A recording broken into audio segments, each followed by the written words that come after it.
Welcome to another Milepost of the V-Twin Life. We talk motorcycles powered by those V-Twins, why we enjoy it, what they mean to us, and just why we enjoy the open road. V-Twin Life is brought to you by CrashIncClothing.com, also known as Crash Inc. on the World Wide Web. Man, Brad is on a lot of stuff. You want to get some merchandise, you want to get parts, you want to upgrade stuff on your bike. He is a dealer for a lot of great companies, so check out CrashIncClothing.com and see what they got for you.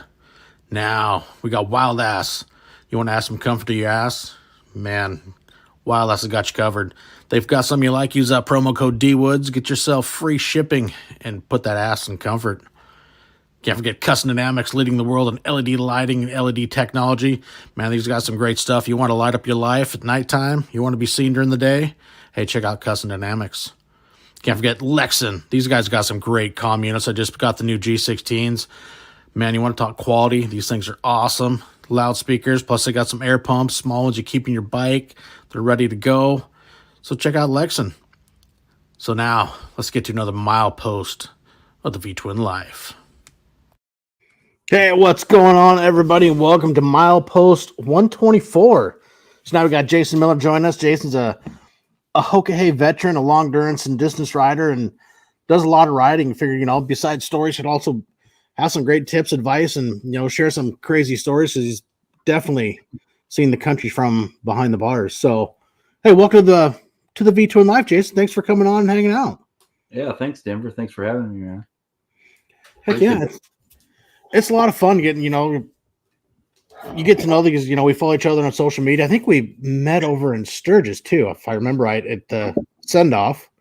And it's really cool to get to know more personally like this. It's via, of course, we're behind screens, but a few minutes into it, it seems like you're just sitting across the table, shooting the shit, and having a good time. So, thanks for taking time out and coming to hang out and share some stories and adventures. Yeah, I was just thinking about that today. So we were at the dealership. I think it was like the day before the Hoka started, and I don't know. I don't know how we got together, but you're like, oh, I'm down for the Milepost. I'm like, oh, fuck yeah. It's like I never watched it for the video, so I'd always listen to podcasts. So I was like, oh, fuck yeah, right. I remember right, wasn't it? You were talking to Sparks, I think. Probably might have been, because I remember. I think somewhere I have the picture. Together. Maybe Riot was there too. I don't know. Yeah, but yeah, I was like, oh, shit, that was pretty cool. That's what he looks like. Perfect. So, diving us like what I like to, man. How'd you find motorcycles? Where'd it come into life for you? Oh shit, man. Well, my family's always been done motorcycles. I actually got my first motorcycle like 78. I think I was 5. It was like an old Italian. I think got it for Christmas. It was like an old Italian 1-speed. Wish I could remember the name of it. I have a picture of it, but I can't remember the name of it. But yeah, so I've just had, and then my family, my grandparents lived down in Lake Eufaula in Oklahoma. So we've just always had motorcycles, enduros and dirt bikes. And and then I even had a 4-wheeler in there too. But and then like for Harley-Davidson wise, I was in college. I had always planned to get one, but then I came home to my parents' house one weekend and there was a fucking 883 sitting in the fucking garage. I'm like, fuck yeah, like this is fucking So yeah, I kind of rode the shit out of that, and then my daddy actually gave it to me when I graduated college. So, and then I've had just several since about 97. I've had 7 or 8 Harley Davidsons, maybe something like that. So the 883, was that your first bike? Road bike wise? Harley Davidson, yeah. I had when I was young, I had enduros. So I had like a Yamaha 125 that could go on the street and stuff like that. But as far as like really riding it, yeah, that 880. It was a 97 883. And let me tell you, I rode that fucking shit out of that, boy. No windshield, nothing. It was awesome. And yeah, that was a damn good bike. I wish I wouldn't have got rid of it. I wish I'd still have it just to kind of put around town on it. But yeah, that was a pretty cool little thing. I even rode that on the 95th anniversary. So in the 95th anniversary, they had four different rides coming from each corner of the United States into Milwaukee, and I rode on that actually had Willie G on it, and so we made several different stops, and I rode that on during that whole thing. That was pretty sweet, but yeah, that was my bike. What kind of got you into, I mean, you get the 80 through doing some riding. How'd you, what got you hooked on traveling, with motorcycles, getting out on the road and just seeing things? Well, I guess it just started with that, so my dad and my uncles, my dad kind of started it, but at least at right that time in 97. But my dad had, the reason he gave it to me when I graduated college was that he had gotten a different bike. And so we just all just started traveling all over the place, overnights, and just kind of got the bug, I mean, I don't really know it was anything in particular other than it was just fun as shit, I mean. It's one of the best. I mean, my opinion, it's one of the best and most funnest ways to travel. It's just, Yeah, you see so much more, and it's just so much personal when you're on a bike as opposed to, in the cage. absolutely. The smell, like the smells and the fucking weather, Yeah. like people always ask me, like, what do you do about rain and stuff? And I'm like, well, the rain fucking sucks, but that's the shitty weather was the days that you remember. You don't remember the fucking 82 days no wind, and you don't hardly remember those days. Yeah, or the days where something breaks and goes wrong for a little while. Yeah, those are always the days that you share. Oh, I mean, and for me, that would have been the day we met. My bike was in the shop all day at Black Hills Harley that Saturday when I was, getting to meet and hang out with all you guys. Oh, really? Was it really? I didn't know that. Yeah, my brand new charging system failed when we were like 4 miles from the dealership going there that morning, and battery light comes on, and the new stator and regular everything I put in the bike lasted like 3,000 miles and dead. And then I had to bite the bullet and pay a shop to do all the work. I'm like, fuck. But luckily they had the parts. I mean, I was fortunate and they got me in and they ended up doing it all day. But, I was grateful for it. Did they come get it for you? No, I rode it there. Oh, you did? Yeah, I was able to ride it, get it there, but then had to pay the bill. Pay the piper. For sure. Yeah. So how'd you get into the endurance stuff? Really pushing the mileage wise. Well, golly. Well, I guess it just started with my buddy Marlon, who I ride here, my neighbor, and my best friend, actually, I guess. And we've just been riding since. So I moved here in 05, and we've just been riding together ever since then. But he had sent me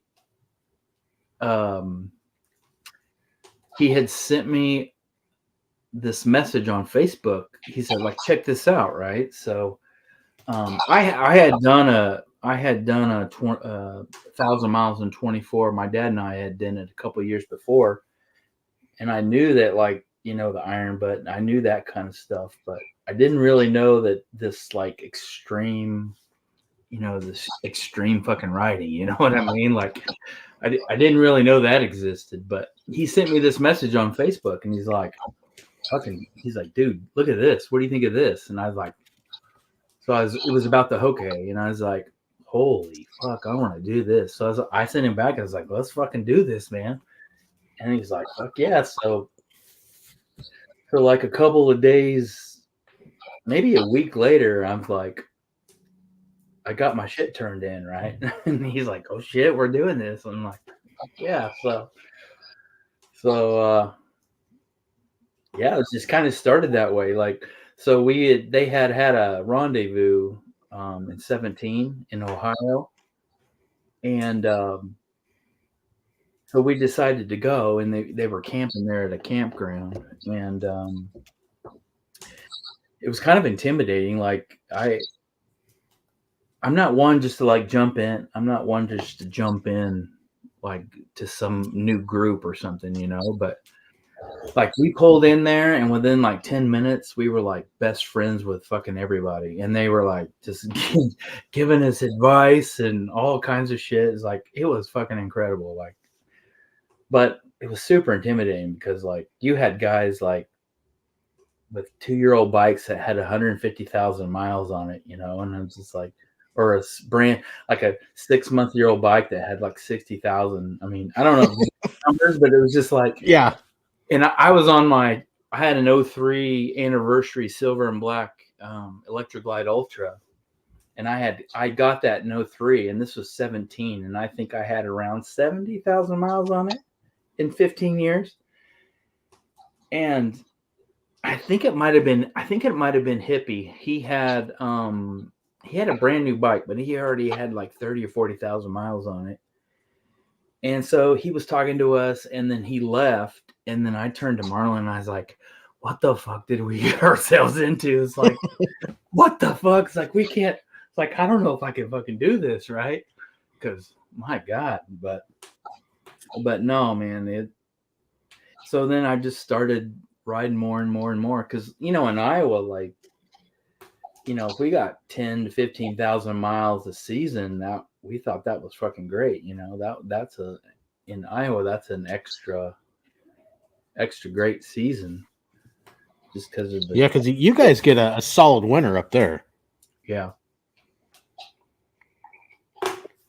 Yeah, we probably get, I don't know, anywhere between 50 and 70 inches of snow, maybe somewhere around there. I think we just got almost close to like 32 inches in the 5 days about a month and a half ago. Jesus, pass on that. But not only that, but they put so much shit on the ground on the roads that like Yeah, they use the Department of Transportation up here, like in Washington, especially like on the Olympic Peninsula where I'm at.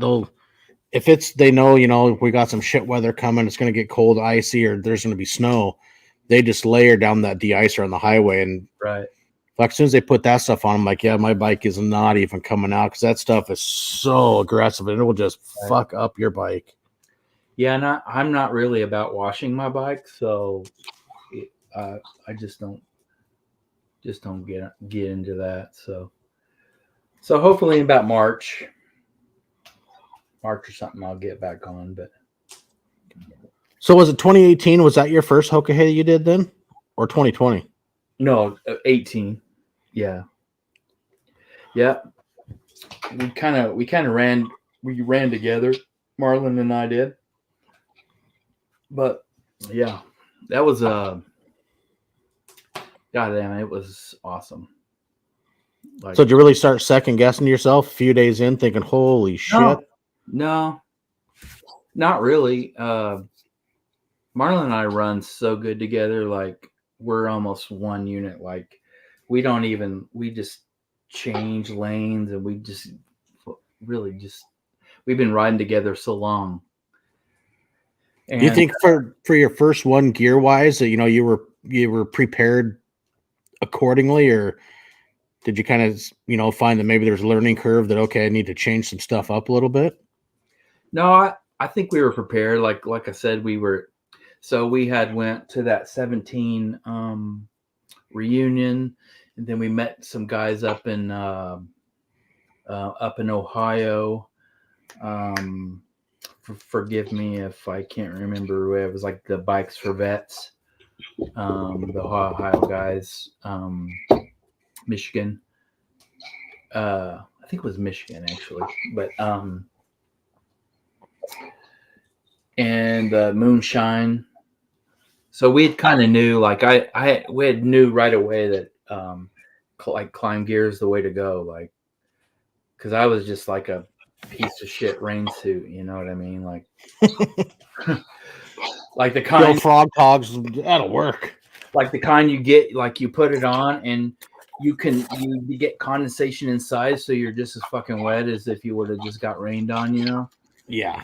just shitty. And so, yeah, the guys said climb. I was like, dude, I gotta get some of that shit, which is just effing amazing. Like,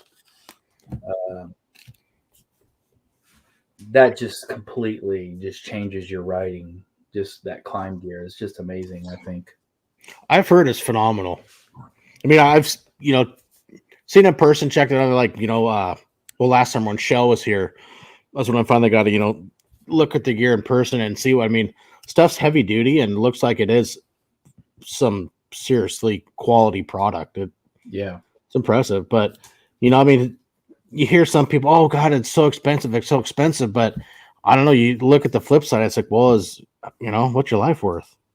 Well, I mean, we may get to this or not, but I totaled my bike in the 2020 Hoka Hey, and it probably fucking saved my life, really. I mean, so I don't know. Yeah. I think it's worth every penny. I mean, to not have to fucking stop and put rain gear on and shit, and then like you're in 115 degrees and you're just as cool on the inside as can be. I mean, which is kind of weird because when I was riding all those years, I'd see people buttoned up head to toe, and I'm like, what the fuck are these people doing? You know what I mean? Like, these guys are crazy, but I understand it now. Like, you could be 30 degrees cooler inside your jacket than if than the outside temperature. You get so many of the products, you get the vents open right and, get it where it breathes when you're going down the road. And no, the old saying, dress for the slide, not the ride. That's right. Yeah, no, I still do go for rides, with just jeans and shirt on or whatnot. But No, I guilty of that. if anything's long distance, I like that climb gear. I was running the Latitude since 17 to last year, and then because of Pat has for Hoka Hey riders, Pat has a 40% off code that you could get. So nice. So I got the next one up. Yeah, Setzer Pendants was asking if you run the Climb Badlands. Yeah, the Badlands. Mm-hmm. Yeah, well, I just got that. I had the Latitude when I wrecked, and from 17 I had the Latitude, but last year I went up to the Badlands. How'd you finish the first one? Where'd you come in? We were 6 and 7. Oh shit! 6 and 7. Nice. Well, I should say we were 7 and 8, but Go Home Ken got that performance award, so we got pushed down one spot. But you gotta love Ken, but then you listen with the luck he's had when it comes to the Hoka Hey. It's like I don't think I'd want to ride with him. It's like he's got some little mojo that just does not like him when it comes to the Hoka Hey. Well, especially if you want to get rained on.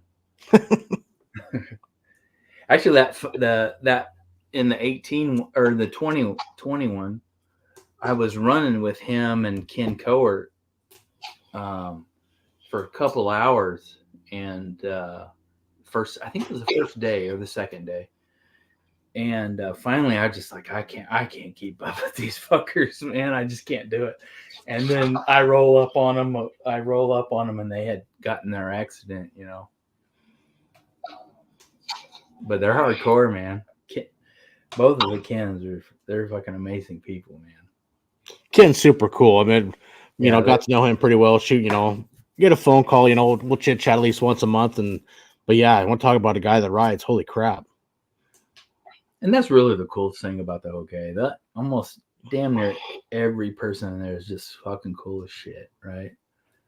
And they would almost give you the shirt off their back if that's the only thing that you needed.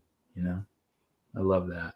And that's the best thing about being a part of it is just everybody that's involved.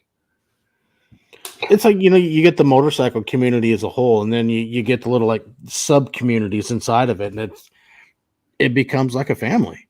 And Yeah. there's, a lot of, I can't say that for, the okay, I've done that, but there's other situations, I can use like my own monsters as an example also. And it's just, they're great individuals, and so many of these people that, we all have the same passion, might not know each other, but, you can meet somebody at the gas station, and that, should be a minute fill up as a 10-minute, 15 minutes. Cause someone, guys saw, or, lady seen something on your bike or has something similar. And next thing you know, you got new friends and you hung out for a while. Yeah. What you drinking there? What is this one? Leavenworth Alpine Haze Hazy IPA. Is that made in Kansas? No, it's made in Leavenworth, Washington. Oh, Up at the Icicle Brewing. cool. It's a cool little Bavarian themed village. Leavenworth is. It's like you'll be rolling through the Cascades, and all of a sudden, it's like you just rolled into the Swiss Alps. I mean, neon signs are outlawed in Leavenworth, and everything is the old Bavarian style houses and everything. It's a freaking cool town to hang out in. Oh, but it seems like it might be like Birch's Garden or something. Could be. So what made you want to go back? I mean, you did your first Hoka Hey, which seemed, you enjoyed, and did that kind of just really get you hooked? And it's like, you got to keep going. Oh, you got to do it again. 18 was such a really amazing experience. Really, I was kind of hoping that Marlon would do it again. I think he probably would have done it by himself, but and then 2020, we spent so much fucking time in our houses. Like, I got to get the fuck out of here, What do you think was the biggest thing you learned when you did your first one? Oh, huh. That's a good question. I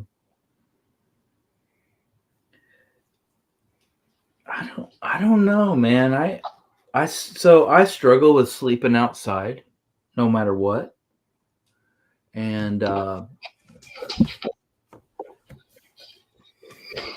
don't know. That's a good question. I think maybe.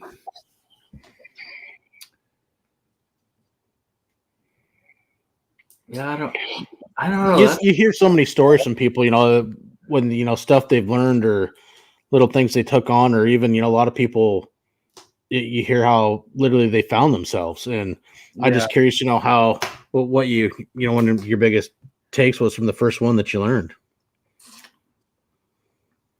Well, I learned that, as far as like maybe the next Hoka or long distance riding, like you have to hydrate, man. And you have to like sleep. Like, so Marlon and I, we had one night where we had this shitty fucking day in Yellowstone, and we pushed that night, and I was like, just doing the nodding and had a couple close calls, and I finally was just like, God, I gotta fucking sleep, man. Like, and I kind of realized the next morning, I was like, God, that was fucking dangerous. Like, we cannot do that again, And there's been plenty of guys that fell asleep and didn't make it. You know what I mean? It's like, you're just tempting fate when you're doing that. It's like Ken Andrews, one of his big things. Remember, I took from him one of his little words of advice is know the difference between being tired and being sleepy. Yeah. Well, it's kind of one thing that you cannot train. Now, people can correct me if I'm wrong, but it's one of the things you really cannot train for is like getting that 2.5 hours sleep every day and doing 1,000 miles a day. It's like, I don't know how you can train for that. That's a good point. I mean, because you got to. I mean, you're dealing with the elements. You're dealing with the stress and making sure that you're not missing the turns. And I think so. In 20, this last one, 22. Like Kim and I, like for the first 3 days, I believe we did over 1,000 miles a day. And And I think doing 1,000 miles a day when you're running back roads as opposed to being on the super slab, it is a totally different animal. yeah. Well, I tell people how I describe it to people is like you really have to be rolling at least 19 hours a day to get that done. And try to sleep 3 hours and try to keep your stops at an hour. I mean, that's just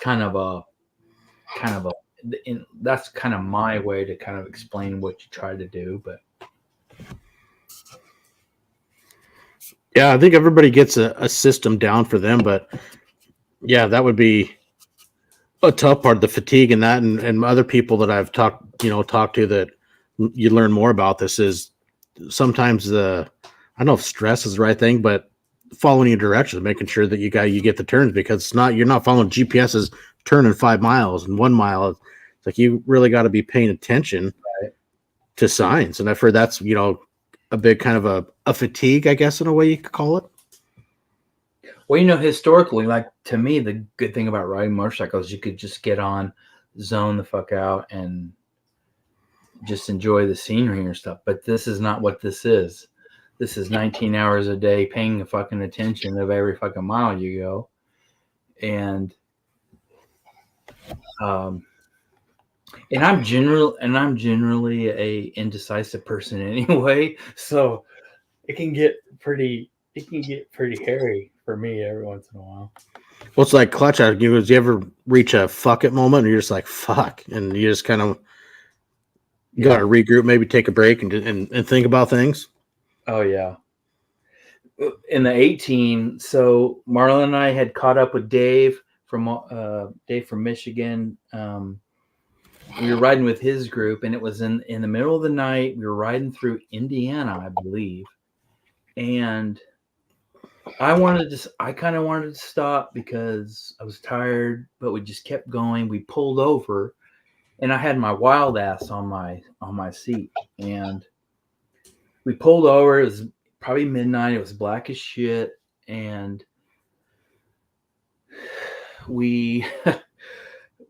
I got back on, and then probably 30, 45 minutes later, I realized, fuck, my wild ass is not on my seat. I'm like, motherfucker.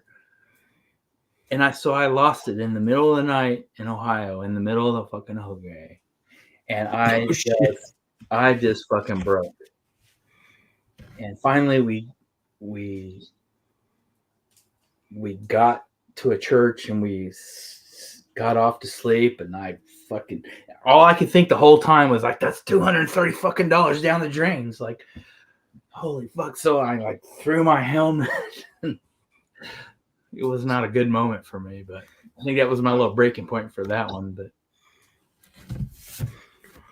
I laugh like when my wife and I, we were over in Sturgis, we ended up working for Wild Ass this year, and plus we're over there for the end of the Monster 100. And when we left on that Saturday at the first gas stop, we're coming up, it's like get gas up here, but it's like I'm squirming in my seat. I'm like, what the fuck's wrong? My ass is bothering me, and like something ain't right. So I get gas and I unzip it, and somebody had opened my valve, so it fucking deflated my fucking Wild Ass. I'm like, oh, nice, very nice. Yeah, it's amazing the difference that they make. Yeah, I don't run mine. So I have another one, but I don't run mine all the time. Actually, for some reason, I have a tall boy seat, and it actually is pretty comfy. But on days where I'm doing over 1,000, I always put that on.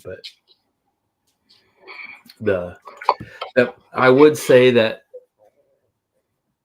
it's kind of my fault that I lost it. I think when I got on, I kicked it off because I just don't. I know the whole point. The whole point of the wild ass is you put that strap on and it goes under your seat. But I just don't do that for some reason. So it's probably my fault that I lost it. I just run the front one, then I tuck it, kind of pull the seat up and just tuck it down underneath the seat. So if you want to take it off, it slips off really easy. Yeah. And I've been doing that for quite a while. Yeah. Plus, it makes it easy. Like if you're somewhere, going inside or you parking somewhere and you got some shitty weather, you can flip it over so the rain don't soak into it. Yeah.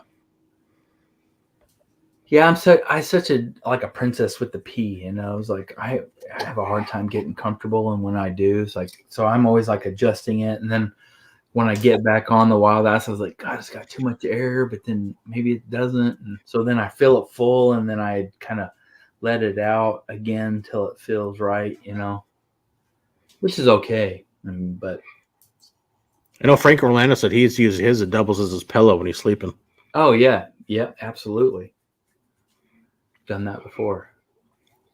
So what happened in the 2020 running when you're saying you had your accident? Well, I was oh shit. Well, I was in Missouri, and I was about couple hours from the second checkpoint,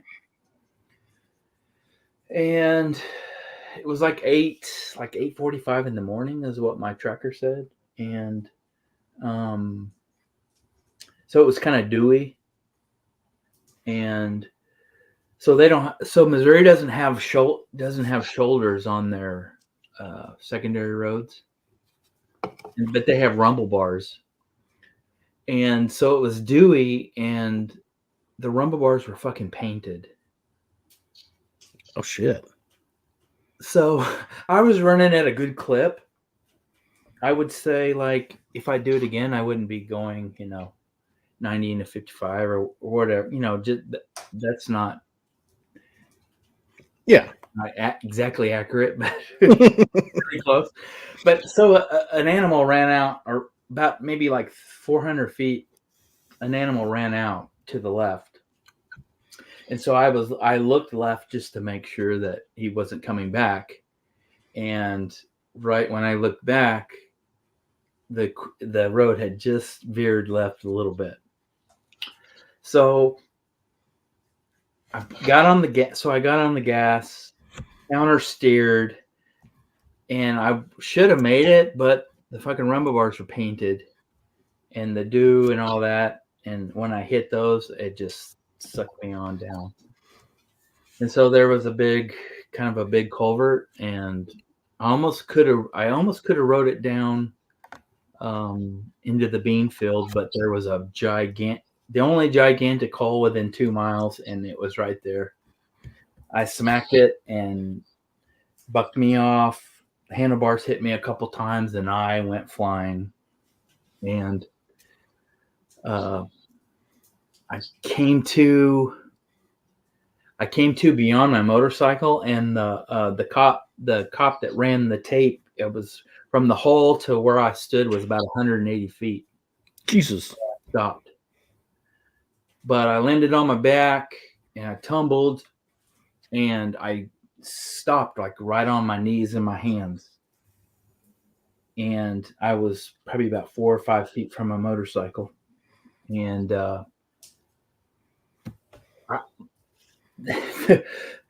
everything that happened, I mean, probably because at least my back, I had that big back armor, and my knees and everything.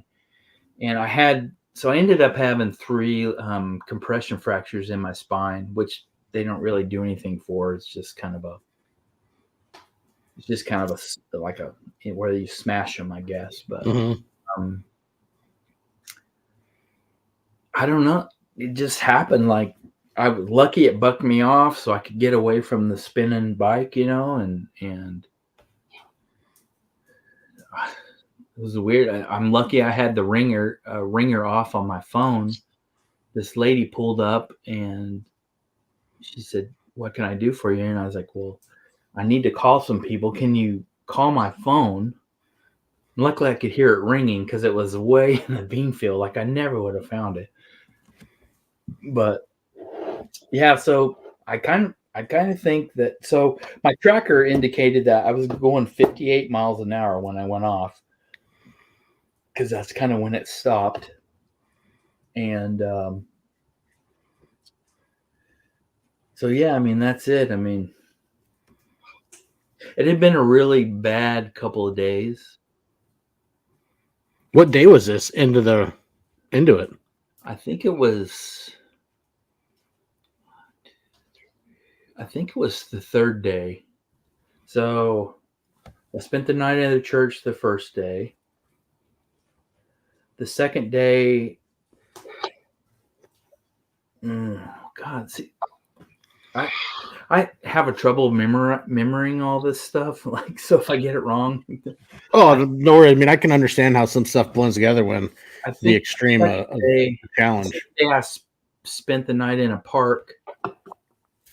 The third, and that's when I came upon the two Kens. They had gotten in their wreck. They were just putting go home Ken in an ambulance, and his bone was sticking out of his leg. And coincidentally, Pinto had, I think he got in the, if I remember right, he got in the ambulance and went with Ken to the hospital. And then the third day was probably the best night I spent with Paco, Hopper, and Jesse in the Rocky Mountains. We pulled over on this gravel area and slept. That was pretty cool. That was probably one of the coolest nights I've had on the Hoka Hey. And then I think that's the fourth night. My wife met me. So it wasn't. So that was in Missouri. My wife came and met me there. So I spent the night in the parking lot there, and then that next morning. So I think it was the fourth day, if I remember right. Third or fourth day. What do you use for a sleep setup? You just throw a mat down, or? Yeah, I just have like this self-inflating pad, and then I have two marine bibbies. Those are kind of like, well, you could say they're blankets, but they're kind of like multi-use blankets, and I just kind of throw those down and pull it over. On the first Hoka Hey, I brought a tent, but I never touched it. So these last two, I never even brought a tent. Did you bring a tarp or anything just in case for weather-wise? You never know. Yeah, I just have like a rolled up tarp, but yeah. I kind of figured, like, if it's really raining, you need to sleep. I feel like you could always just go to the next place and find shelter somewhere. That's a good point. But you may be in a situation like Hippie when so I think it was 18, he wrecked and he spent like 2 days at the dealership trying to get his shit fixed, or somebody was bringing him another bike. So then he pitched a tent outside there so he could, now that a tent might come in handy that way, but and then I do bring a sleeping bag too. So sometimes sometimes I don't. So when you crashed, did that take you out of running, or did you end up getting another bike or any situation, or did you just call it after the accident? No, I just called it. I mean, so I think it was on the third day or the fourth day, because so I had come upon the two Kens, and then the day 2 days later, I actually was there. So I had come upon Todd's crash, and I was there when he passed away.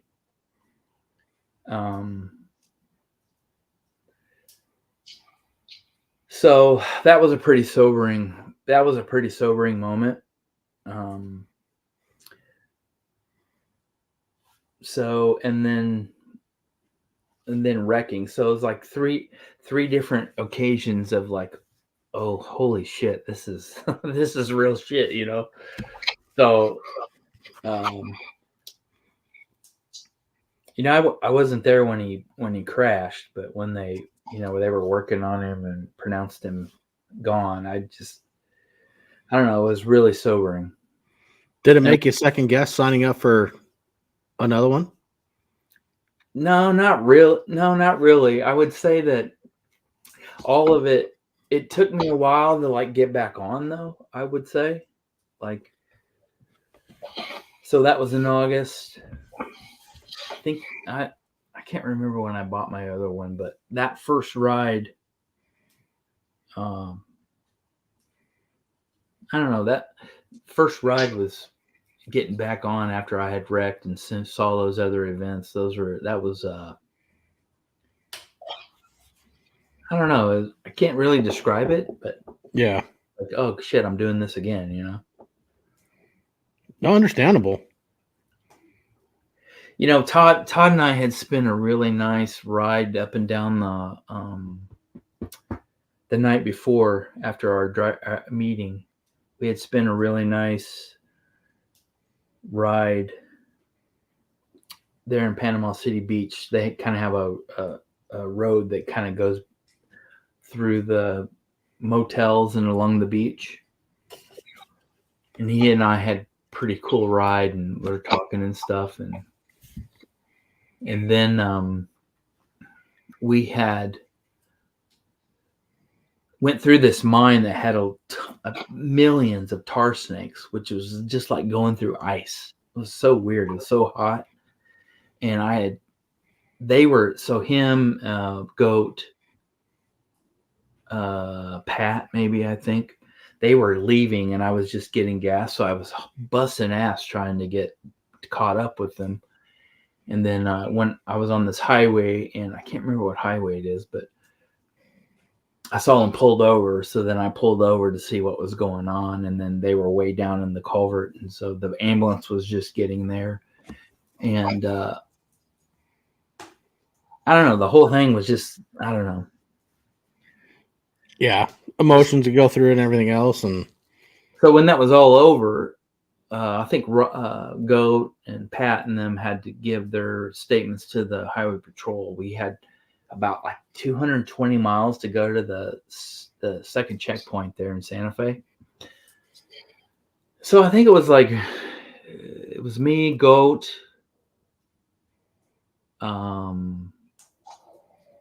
maybe Joe, and maybe Carlos. I think. I apologize if I don't remember. I'm kind of shaky with all these memories, but man, that was a long 220 miles, man. And it was it was dark. That was a long 220 miles. Yeah. I mean, those things happen. Like, you hear stories, and like the year in 2017, somebody passed away, but I didn't know him. And you really think, wow, damn, this is no joke. Like, we all ride this thing and we're all happy at the end, but it is. I think motorcycles in general, I mean, you don't have stuff around you. It's, you're sitting on top of the bike. It's not like being in a car, and it's, person, you got to be very defensive and, paying attention.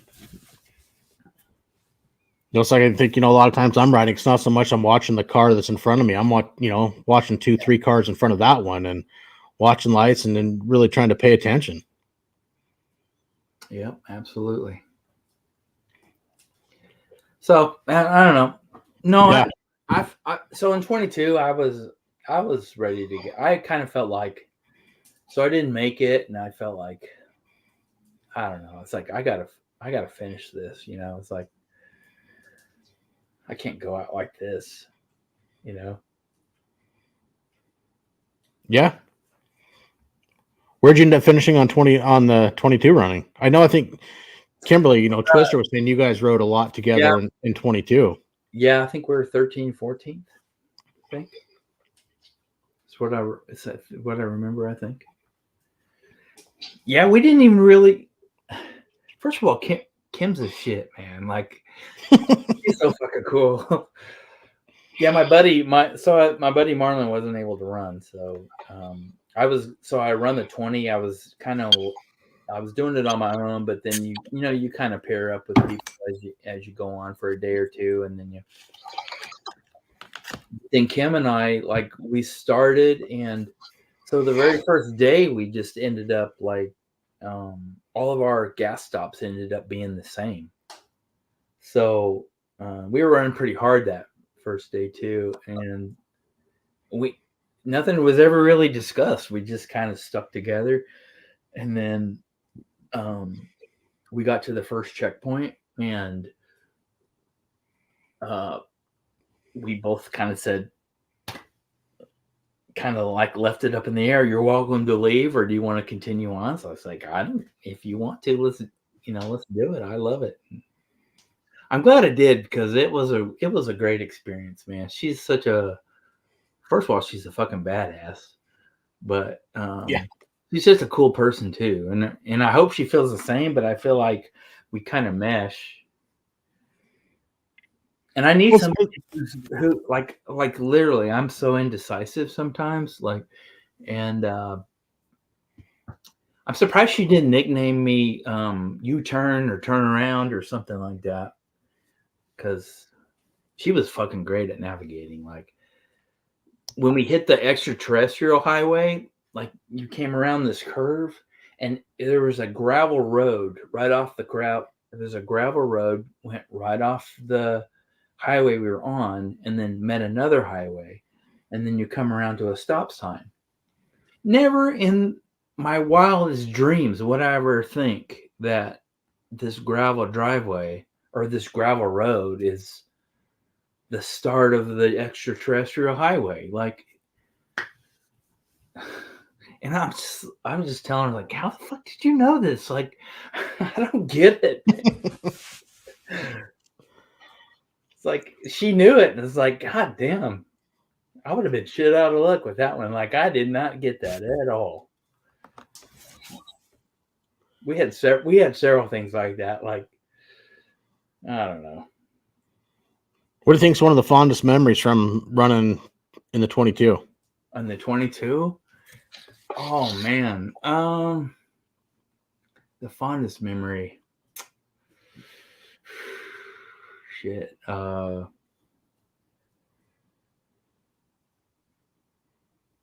I don't know. There's so many.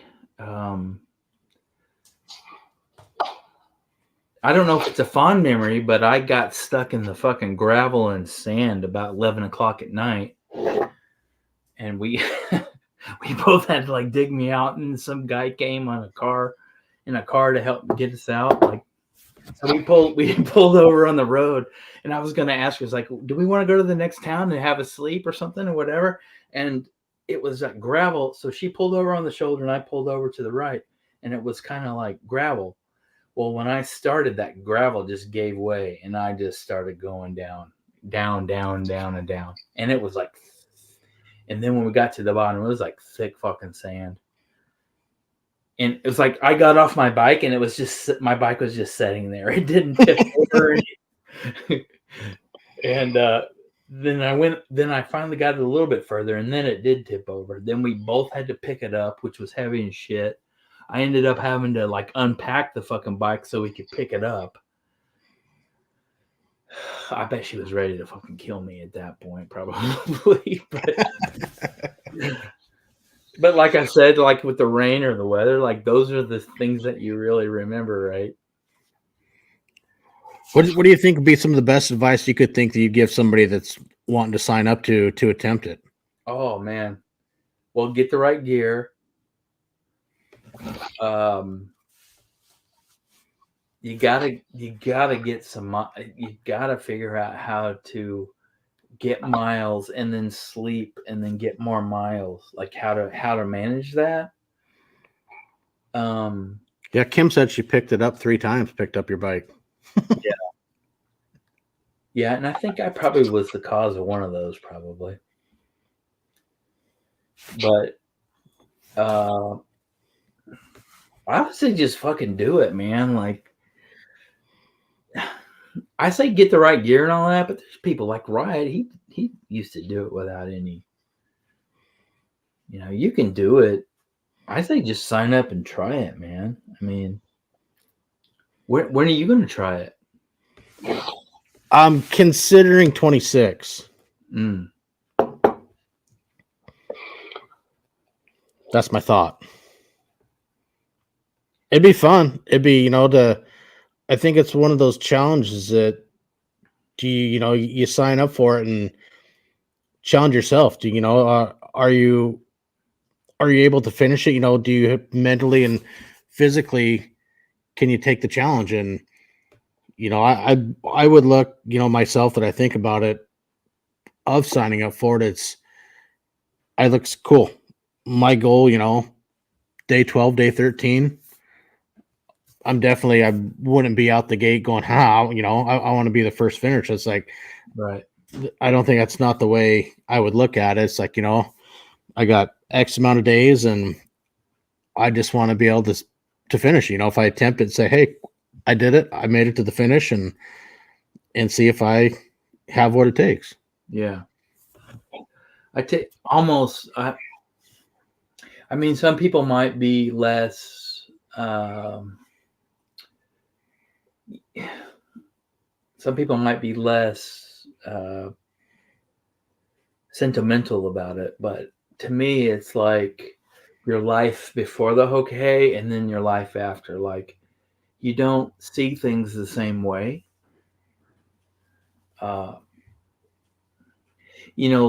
Especially us in the United States, we don't hardly ever have events that will take you to your breaking point, and then you really have to decide: am I gonna step across this and kick its ass, or am I gonna quit? And there are people that do quit. You know what I mean? And I think I like that part about it. Like, I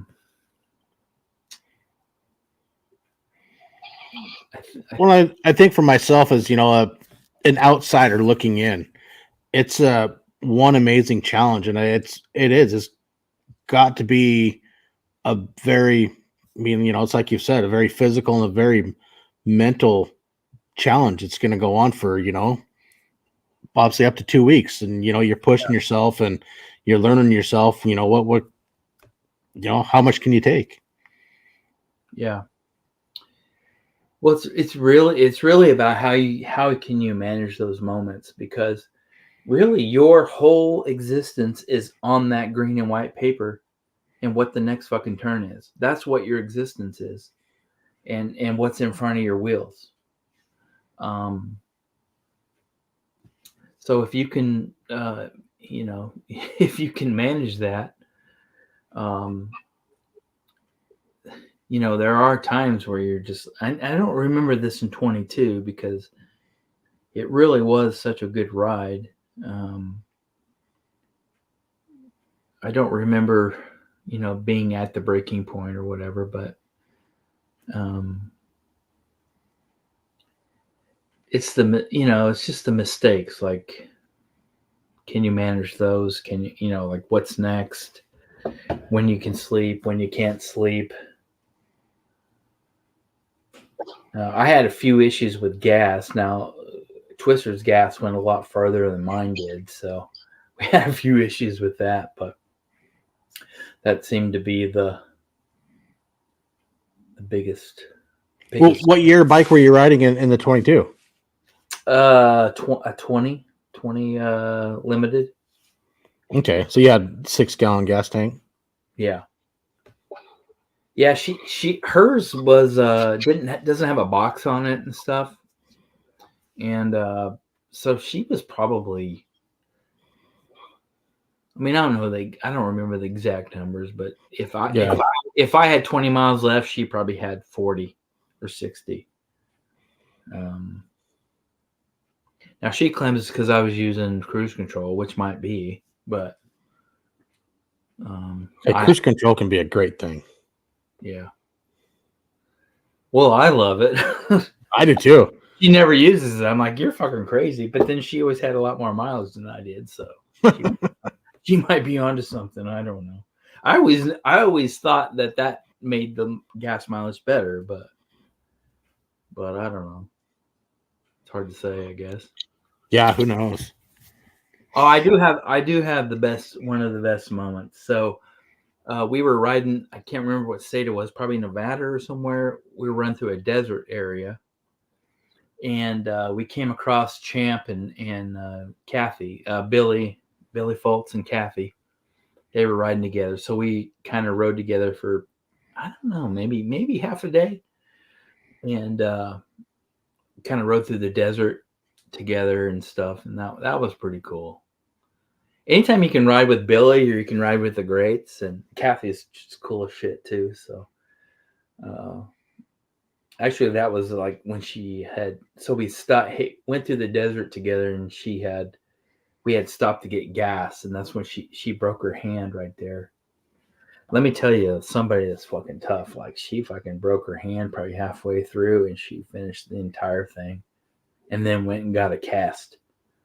That chick is awesome, man. That's impressive. She is fucking badass. And plus, I can imagine some of the things. I mean, riding. I think a fun park, especially in the evenings and whatnot, is some of the sunsets. Chasing those Oh yeah. sunsets at night can just be amazing. Through certain parts of the country, that seems to offer a little bit more, but that's one thing I love going in the evenings riding is some of the sunsets you can catch and see. It's just amazing. I always say in my bio, that's my favorite point is sunsets and sunrises.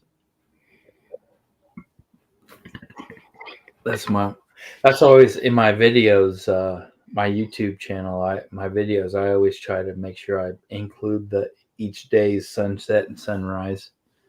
Don't always get it done, but sometimes I do. I catch a lot of sunrises with my work early morning when I'm heading out over to the Puget Sound area to deliver wood. Get to catch a lot of sunrises. There could Yeah. be some beautiful ones over the Cascades. Oh, I can. Oh, yeah. I would have bet.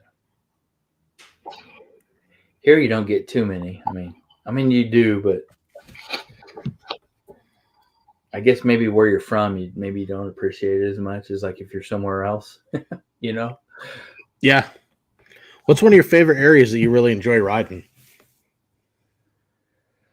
Oh, I think like I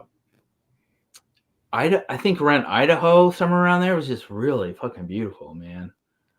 I like the West more. Like I love like Arizona and Nevada, but I really did love the like Idaho and places like that. Um, the first time I had been in California was we went through the Lake Tahoe. That was really fucking beautiful. We did that. It's kind of sunrise. I've never done through Tahoe. It's on my places would be fun to go check out, like Yosemite, and see some of those areas. We were running along the Salmon River. I apologize. I do not remember what state that's in, but I think it's Oregon. oh goddamn, that was beautiful. That was beautiful. I really wanted to go. So I really wanted to go. One of my main likes for the 22 is like I desperately want to go to Crater Lake and see what that's like. And we got there and it was fucking pouring rain and cold, and it was like 6 miles out of our way or something like that. And I'm just like, no, I'll skip it. I'll skip it. But man, that was hard to do. But Crater Lake is fucking deep. oh man, I want to see that so bad.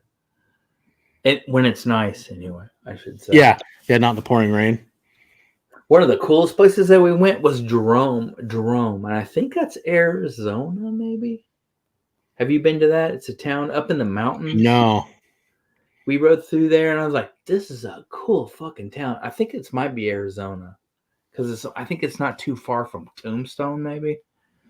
But it's like up in the mountains, and they have like all these like really super old, like 2-story homes, and like all these homes are up on a cliff. It's really fucking cool. I want to go back there and spend some time. That's the frustrating thing about the Hoka Hey is you go through these cool fucking places and you think in your mind, I got to remember this, right? And then at least within, a day and a half, I'm like, where the fuck was that? I can't remember. I can imagine. It is weird. Like some people can remember where they are and where they're at and what day. And I was like, I can't remember any of that shit. But yeah, I remember Jerome. That was fucking cool. Yeah, Twist at Lake Tahoe and Jerome were some of her favorites on the Oh yeah. Hoka Hey. Then yeah, Jerome was right above Napa. Mm. Yeah, that was a cool day when we went down the 101, the Oregon 101. I have never been to the coast like that. It's pretty, but it can also be very slow, especially in the Yeah. summertime because it's so popular with tourists. And I mean, the speed limits aren't very high, but it is a gorgeous ride, but it can be time consuming also. I tell you, we timed that. We could not have timed that better because I believe we went there on the 4th of July or was the 3rd of July. And we both were having discussions like, we can't fuck around here. We got to get through this before, because there's going to be traffic like out the wazoo being the 3rd or 4th of July. And we hit that absolutely perfect. We didn't hardly have any traffic coming through there, but we hit it early in the morning. But man, I think we really lucked out because some people said it took them hours to get through there because it was just like 30 mile an hour for traffic going through the whole thing. Mm-hmm. Yeah, it is some gorgeous scenery though. Oh yeah. So what's one of the best things you like about your bike that you've done or that's really helped you when it comes to enjoying the long distance? Let's see here. Well, I don't tune too much. I do get the tuner. I don't really. I have them set it for the most. I do get that heavy breather. And I do that tall boy. So I used to run the bike that I totaled. I had Legend suspension, which I really loved. But on the 22, I tried to get them to send them to me, but they didn't have any. And I damn sure didn't want to do it on stock. So I was doing some research, and I found Russ Wernermont. Yep, I know a few. I have a few buddies running Russ Wernemont. They absolutely love them. They are spectacular, and they were fucking incredible. I called them and I said, "Look, this is what I'm doing. I gotta leave in 3 days. Is there any way?" And they said, "We'll ship it out tomorrow." Like they make, like when you order them, you tell them what you want, and they make them. Mm-hmm. It takes like 10 days, and they said, "We'll get it shipped out tomorrow for you." And they fucking shipped it out, and I got them on, and they are fucking amazing. And so the guy has a man. They were awesome. in his background in suspension. I mean, Russ Wernemont started with Toyota back in the Iron Man Stewart days. Yep, and knows his shit. Baja and the toy trucks, and Mm-hmm. I mean, he basically invented that stuff. And so when I had saw they were making those for motorcycles, I was like, wow, this is going to be pretty cool. So I did love Legends, but these were awesome. I think they were the RD2s, I think RS2s. Yeah, a friend Michael Nielsen, he's known as Two Wheels to Survive. He's running the Russ Wernemont now front and rear on his Road King, and he said the difference is huge. Yeah. I would say, like, if you're running Legends or Russ, if you don't know and you get on the bike, you're not really going to know much of the difference. But I mean, it was amazing, and they busted their ass for me when they didn't really have to, which is what can you say but thank you? You know what I mean? It's like they were awesome. Yeah. I got one more for you. What's the best ride you've had that really stands out? Oh, the best ride. Hmm.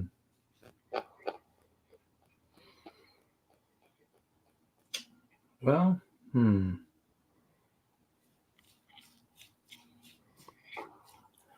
It's a good one. I think through Idaho was really cool. I couldn't tell you the road, unfortunately.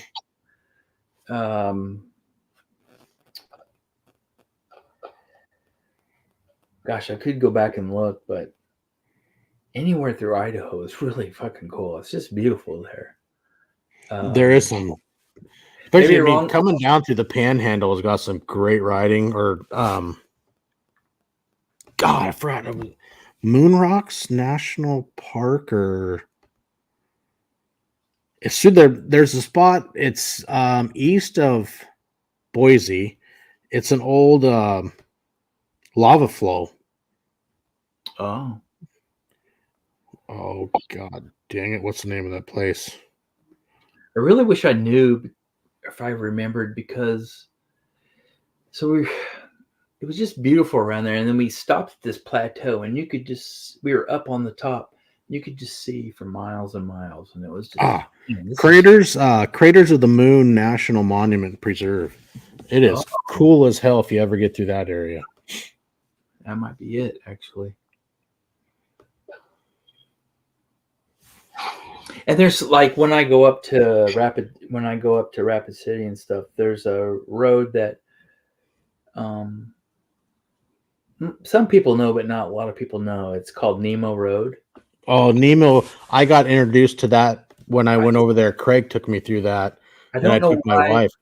I don't know why, but I just fucking love that road, and it's just so relaxing and beautiful. And Oh, I agree 100%. It's just the country, the horse ranches up there, and just yeah, it is and you can go cool as 35, hell. you can go 60, just whatever you want, and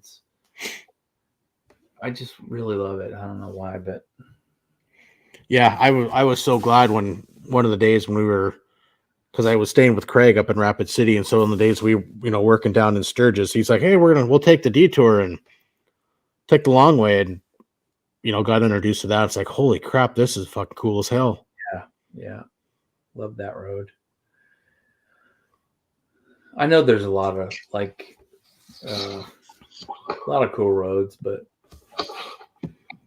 sometimes it's ones that you like that you're familiar with that you can just kind of zone out and enjoy. And What's one of your favorite places locally that you really enjoy riding in your area? oh well, so um, hmm, I think over here, just right over here in Madison County, there's it's just a lot of little old highway roads, and surrounded by cornfields, and it's kind of hilly. And have you ever heard of the bridges of Madison County? Mm-hmm. So they've got just tons of covered bridges and stuff. That's like there's a movie about it. So that's where this is, um, around Winterset, Iowa.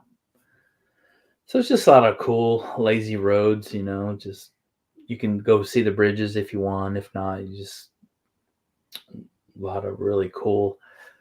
See, I grew up kind of in Kansas, which most shit's just fucking flat, right? So, so here is like at least it's hilly and windy, and the scenery changes quite a bit. So I think probably Madison County is probably my go-to around here. So one of the last question I got for, what do you do for hydration setup when you're riding? Well, I have a moto jug, Oh, okay. and I use that, and then also I have one of the baddest ass tank bags, which is a Moscow Moto Nomad, and Mm-hmm. it's got you can put a 3 liter. It's got a 3 liter bag in that too. I've So, been trying to get a hold of them to come on the podcast and talk. I think it'd be oh cool. yeah, man, that. So I use their. I can't remember the name of the. It's a 40 liter dry bag. on my back, and then that tank bag is just fucking amazing. It's kind of my everything when I travel, because so then I think it's called the, what did I say it was? I can't remember. Moscow Moto.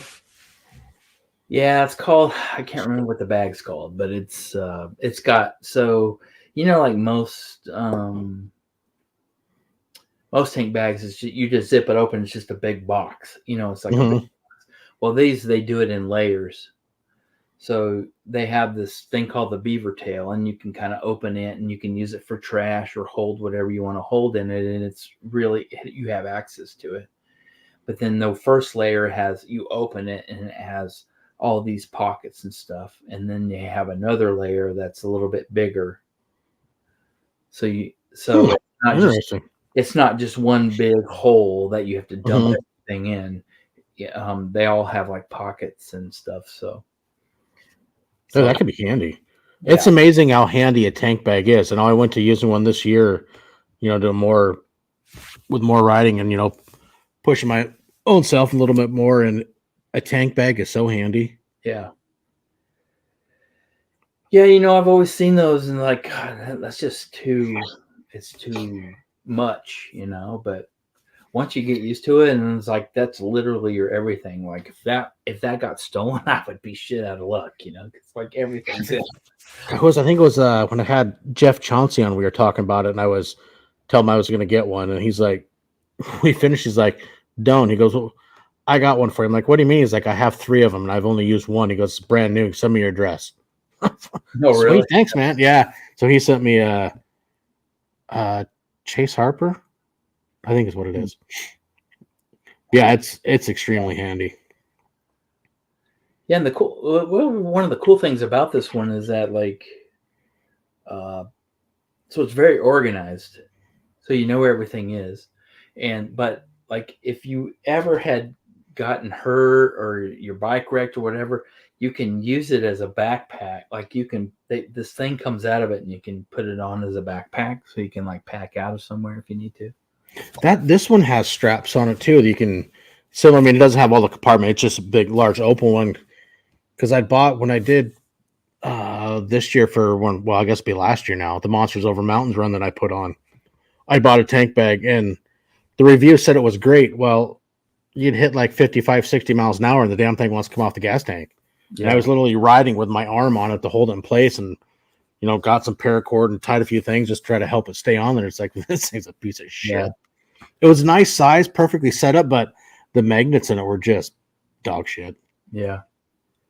Yeah, this has clips, male and female clips that you clip it on so it stays on. But I thought about doing a review about it with my YouTube channel, but I just haven't got around to it. I don't know if I'll do that or not, but I tried to do that stuff, but it just doesn't. I don't seem to be that good at it.